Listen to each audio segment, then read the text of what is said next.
श्री शिवाय नमस्तुभ्यम दोस्तों। आप सभी लोग जानते हैं कि साल की आखिरी पूर्णिमा और साल का आखिरी मंगलवार 26 दिसंबर 2023 को है।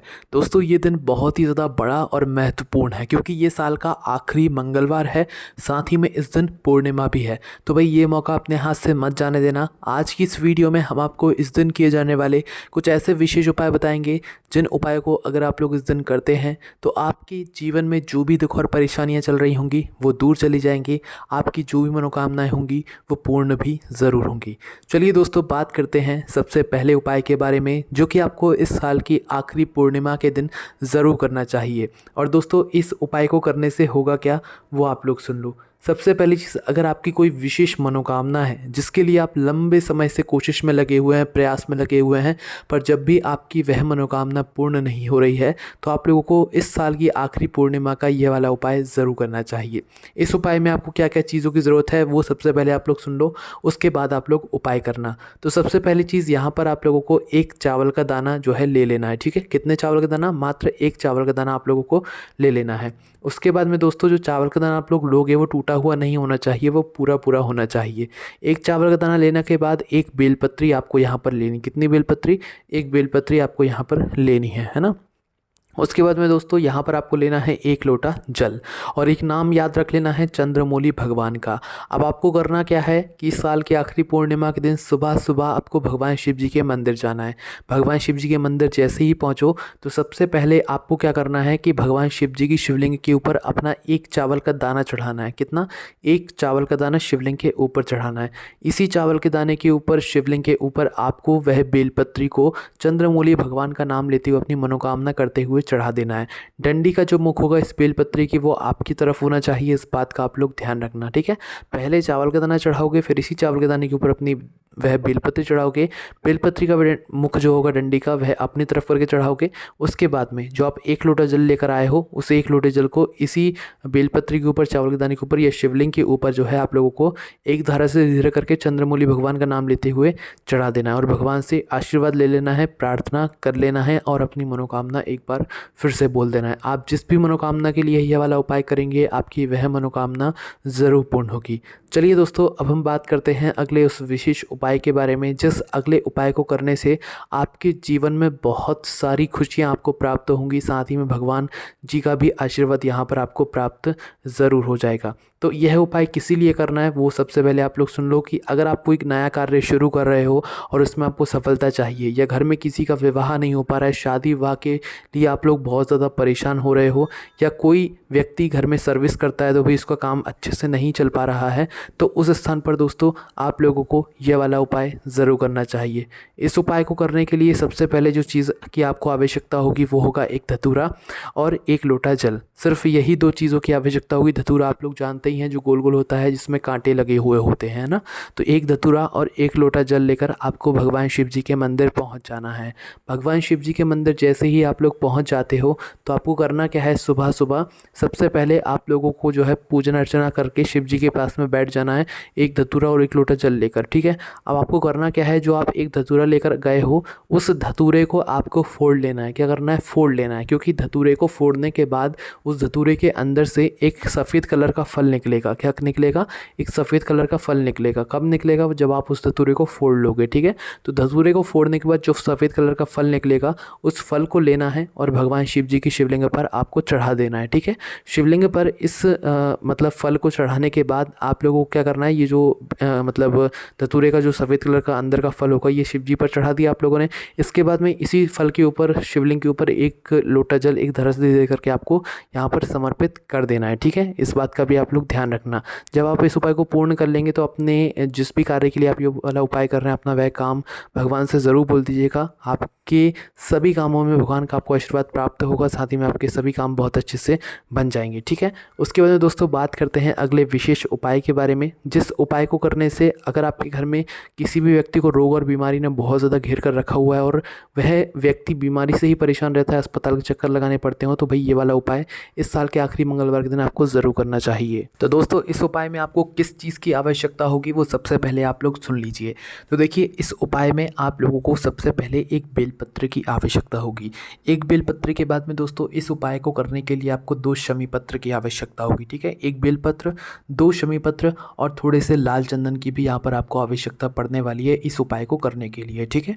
तो जैसे ही आप लोग ये तीनों चीज़ें इकट्ठा कर लें तो भाई इस साल के आखिरी मंगलवार के दिन आप लोगों को क्या करना है कि सुबह सुबह भगवान शिव जी के मंदिर पहुंचना है। भगवान शिव जी के मंदिर पहुंचने के बाद आप लोगों को क्या करना है कि सबसे पहले आप अपनी पूजन अर्चना कर लीजिए। जो भी आप शिव जी पर जल चढ़ाना चाहते हैं वो चढ़ा दीजिए। जो भी पूजन अर्चना करना चाहते हैं वो कर लीजिए। जैसे ही आपकी पूजन अर्चना हो जाए शिव जी के पास में आकर बैठ जाइएगा।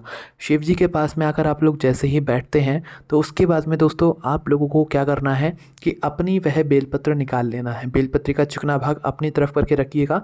तो अपने साथ में किसी पात्र में जो है एक बेलपत्री को रख लीजिएगा। अब आप अपने वह 2 समी पत्र निकाल लीजिएगा जो आप उपाय को करने के लिए लेकर आए हुए हैं, ठीक है। तो एक बेलपत्री आपने अपने सामने रखी। अब इसी बेलपत्री की नीचे की दोनों पत्तियों को देख लेना। बीच वाली बड़ी पत्ती से हमें कोई काम नहीं है।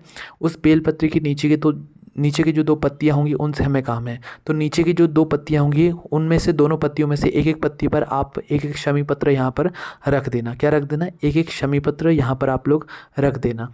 एक एक शमी पत्र दोनों पत्तियों पर रखने के बाद दोनों पत्तियों पर थोड़ा थोड़ा लाल चंदन भी आप लोग मतलब रख देना, थोड़ा सा छिड़क देना या रख देना, है ना।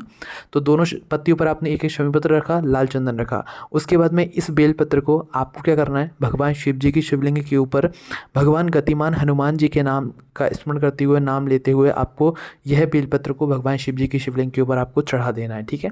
चढ़ाने के बाद आपको भगवान से प्रार्थना करना है उस व्यक्ति के रोग और बीमारी को समाप्त करने के लिए। उसके बाद आप देखेंगे कि उस व्यक्ति के रोग और बीमारी में बहुत जल्दी सुधार देखने के लिए मिल जाएगा और वो पूरी तरीके से अच्छे से ठीक भी हो जाएगा। उसके बाद में दोस्तों बात करते हैं अगले उस विशेष उपाय के बारे में जो कि आपको इस साल की आखिरी पूर्णिमा के दिन ज़रूर करना चाहिए।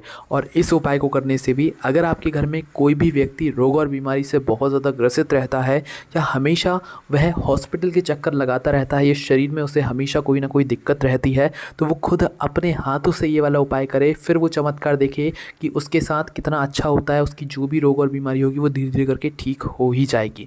तो आपको करना क्या है, तो देखिए सबसे पहले आपको एक पीपल का पत्ता लेना है इस उपाय को करने के लिए। और प्रातःकाल सुबह सुबह ही आपको लोगों को यह वाला उपाय करना है ना। तो करना क्या है, एक पीपल का पत्ता सबसे पहले आप लोगों को ले लेना है। एक पीपल का पत्ता लेकर उस पीपल के पत्ते के ऊपर आपको थोड़े से चावल के दाने लेना है और रख देना है। कितने? थोड़े से चावल के दाने, है ना। एक पीपल के पत्ते के ऊपर थोड़े से चावल के दाने लेकर उसके ऊपर रख देना है। और रखने के बाद फिर इस पीपल का जो पत्ता होगा, ये पीपल के पत्ते के ऊपर जो आपने चावल के दाने रखे हुए हैं, इसको अपनी आँखों से लगा लेना, थोड़ा नैनो से लगा लेना। मतलब पीपल के पत्ते को ऊपर की साइड करके अपने नैनो से थोड़ा सा लगा लेना, स्पर्श करा लेना। नैनो से लगाने के बाद अपने ऊपर से इस पीपल के पत्ते को एक बार उतार लेना। कितनी बार? मात्र एक बार इस पीपल के पत्ते को अपने ऊपर से उतार लेना। और उतारने के बाद क्या करना है, पूर्णिमा के दिन ही, वैसे ये उपाय आप लोगों को शाम के समय या रात्रि में करना चाहिए, सुबह आप मत कीजिएगा, क्योंकि इस उपाय में आपको इस पीपल के पत्ते को अपने घर के मुख्य दरवाजे पर रखना है। और मुख्य दरवाजे पर अगर आप लोग सुबह रखेंगे तो अच्छा नहीं लगेगा, इसीलिए आप लोग इस उपाय को रात में कीजिएगा, ठीक है। तो रात में करना क्या है, इसी पीपल के पत्ते के ऊपर थोड़े से चावल के दाने रखकर इसे अपने आँखों से लगाकर, नैनो से लगाकर एक बार अपने ऊपर से उतार कर इस पीपल के पत्ते को जिस पर आपने चावल के दाने रखे हुए हैं, इसे अपने घर के मुख्य द्वार पर जाकर रख दीजिएगा, ठीक है। मुख्य द्वार पर जाकर रखने के बाद आपको पूरी पूर्णिमा की रात्रि में इसे वहीं पर रखे रहने देना है। इसको कुछ भी नहीं करना है ना। कुछ ना करने के बाद जैसे ही सुबह होती है, पूर्णिमा की रात पूर्ण होती है, इसके बाद में इस चावल को क्या करना है, इस पीपल के पत्ते को आपको वहाँ से उठाना है, इसको सूंघना है। जिस व्यक्ति ने इस उपाय को किया है वही इस उपाय को पूरा भी करेगा, ठीक है। इस पीपल के पत्ते को उठाकर इन चावलों को सूंघ लेना है आप लोगों को। इन चावलों को सूंघने के बाद आप लोगों को क्या करना है कि इस चावल के दानों को और इस पीपल के पत्ते को किसी भी बहते हुए जल में प्रवाहित कर देना है। किस जल में? बहते हुए पानी में प्रवाहित कर देना। और भगवान से प्रार्थना कर लेना है रोग और मुक्ति के लिए, रोग मुक्ति को दूर करने के लिए, यहाँ पर रोग और बीमारी को दूर करने के लिए। बाकी दोस्तों यहाँ पर ये वाला उपाय भी पूर्ण हो जाता है। इस उपाय करने के बाद आपकी रोग और बीमारी अच्छे से समाप्त हो जाएगी। उसके बाद में दोस्तों बात करते हैं कि बहुत ही विशेष और महत्वपूर्ण चीज़ की, जो कि आप लोगों को पूर्णिमा के दिन विशेष रूप से ध्यान रखना चाहिए।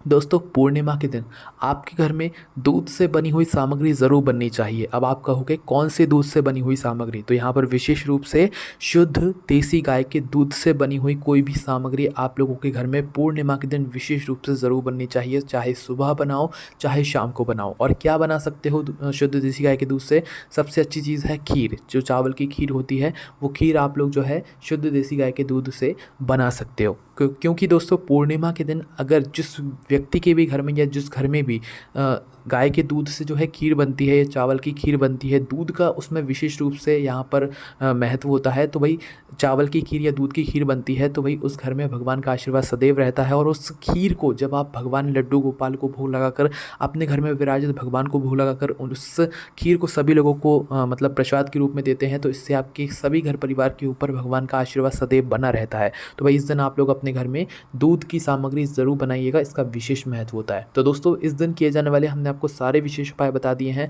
बाकी दोस्तों इन उपाय करने में अगर आपको कोई भी दिक्कत समस्या या परेशानी आती है तो उसे आप हमसे कमेंट करके पूछ सकते हैं। ओम नमः शिवाय, जय भोले बाबा, श्री शिवाय, नमस्तुभ्यम।